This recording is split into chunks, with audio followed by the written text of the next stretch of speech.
مشاهدينا من جديد في بقية نشرتنا. طفل فلسطيني لم يتجاوز عمره العام والنصف يأكل الفلفل الحار من دون أن يشعر بالألم. ظاهرة غريبة تتمنى عائلة الطفل أن تسهم في دخوله إلى موسوعة جينيس للأرقام القياسية كأصغر طفل في العالم يأكل الفلفل الحار.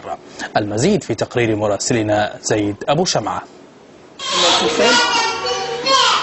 عندما تشاهد الطفل نعمان ابن 18 شهرا فإنك تذكر على الفور المسابقات الجماهيرية التي تقام في أنحاء مختلفة من العالم لآكلي الفلفل الحار والقدرة على تحمله. لكن الطفل نعمان بلا شك سيكون الفائز الأول فيما لو شارك في إحدى هذه المسابقات، فهو يأكل الفلفل الحار بكميات كبيرة دون أي شعور بالألم أو الحرقة، أو حتى دون أن تدمع عيناه ولو دمعة واحدة. كنا نحط على الأكل مخلل شطة طول، يعني أنا ما أعرفش إنه طاله، نفكر إنه ما أكلش لأنه ما يعيطش. بتحكي لي أمي اوعي الولد هسه ياكل شطة، أحكي لها ما أكلش هي ما عيطش. بعدين ما يعني تقريبا من 3 أشهر انتبهت إنه باكل وبيعيطش. هكذا اكتشفت عائلة نعمان الخاصية الغريبة التي يتمتع بها، والتي أثارت تساؤل كل المحيطين بنعمان، فهو يأكل الفلفل الحار كأنه قطع من الحلوى لدرجة تثير الشك لدى الناظر الذي يقع في نهاية المطاف فريسة لشكوكه.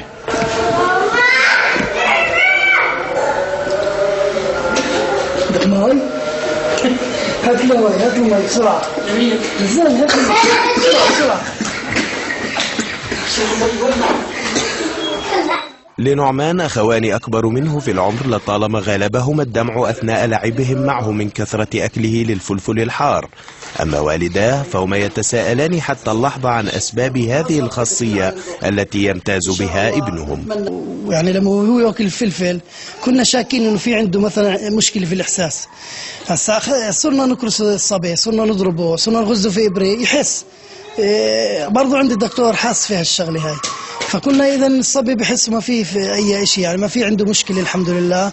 لا شك أن قدرة نعمان على أكل الفلفل الحار بهذه الطريقة تعطيه سمة تميزه عن باقي الأطفال في العالم أجمع، وهو ما جعل والديه يفكران بطرق تبيان هذه السمة على نطاق واسع.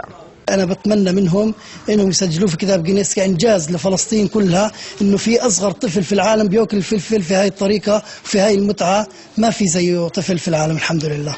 طيلة وجودنا في منزل عائلة الطفل نعمان لم نجد صعوبة بالمطلق في تصويره وهو يأكل الفلفل الحار، فقد أكل ما يقارب صحنين مليئين من الفلفل وبأنواع مختلفة. كان نشيطا وبكامل حيويته وطاقته، وحبات الفلفل لم تفارق يديه.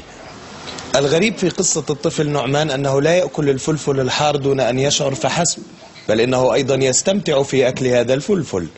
زيد أبو شمعة، روسيا اليوم، من قرية كفر قليل قضاء.